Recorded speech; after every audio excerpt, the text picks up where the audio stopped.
rin. Di pa hindi ko nakita. Tapos babrush na ganyan. Mga pumuti. Tapos may higot din to. Para matuloy.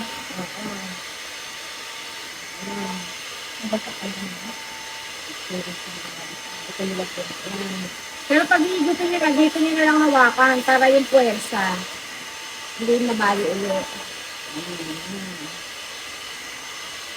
Nabugas mo yung sinabugas mo.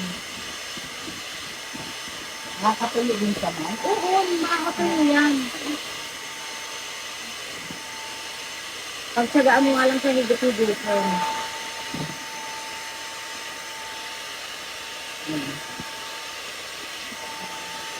Ano pa mo isa? Pero pag di tayo sa isa, Yung kanina nyo kasi walang ano Oo, eh. may bula yun. May sabon yan, may ma'am? ano eh. Oo, may sabon talaga yan.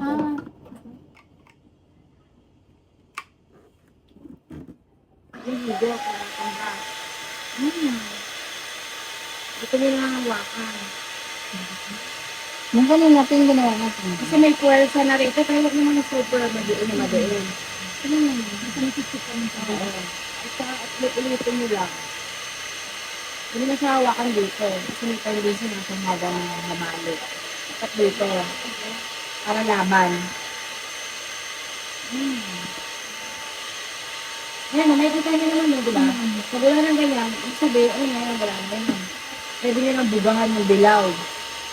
Medyo ano pa, basa-basa. Yun.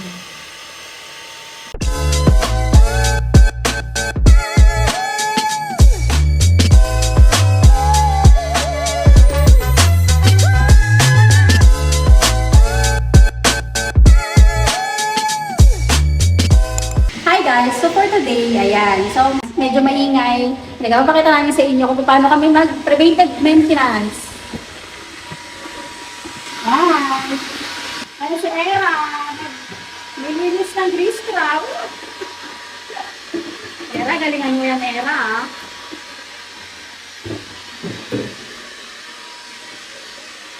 Era, ang bango ah. Salta si ano, si Mark.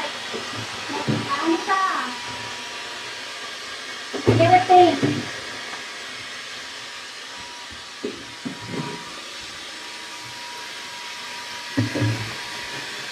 Ano si ate? Nag-ano? Nag-vacuum. Nagpapanggap. Nag-vacuum.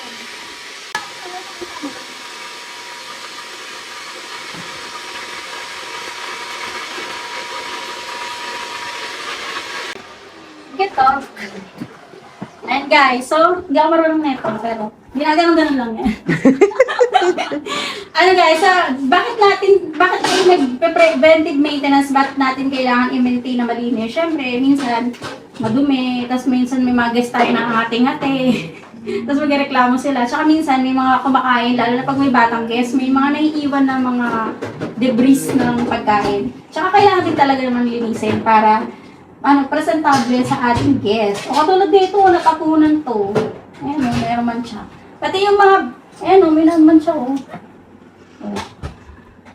Yan. Pati yung mga ano natin, yung bed frame, tsaka yung mattress, kailangan din natin linisin. So, pagka walang mga guest, ngayon lang namin ito nalinis kasi walang guest ngayon. So, at least may time kami maglinis. Ayan. So, ito, may nabasag pa nga yung guest. So, papalitan pa namin yung salamin.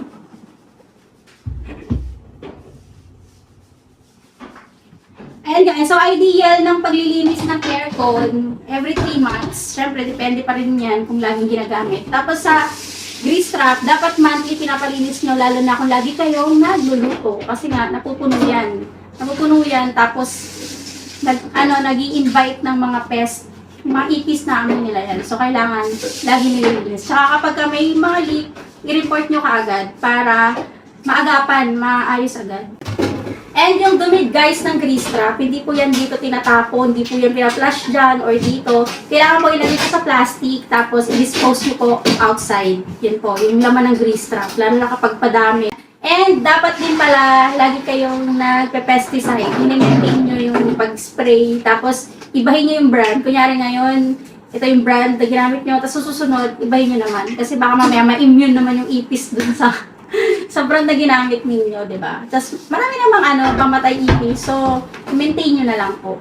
Yun. So, para iwas ipis. Kasi yung mga ipis na yan, minsan, dapat nga, yun binabiolation Kasi minsan pupunta dito from other unit, pupunta dito, intrusion. Yun. Yun lang, guys. SMDC, baka naman, violate nyo sila. Violation nga yung mga ipis. Hindi naman sila guest dito, pupunta sila. Ang dami pa naman, ma'am, nun. Kaya nga, ang dami. Magkano din yun? So, tapos nako-complain tuloy kami na may ipis. May ipis naman talaga, pero hindi taga dito. Taga ibang unit. Ayan guys, so thank you for watching. I hope na may natutunan kayo sa tip natin para kung paano maglinis at paano i-maintain yung unit ninyo for, lalong-lalo na pagka for Airbnb. Yun lang guys, thank you for watching. Bye!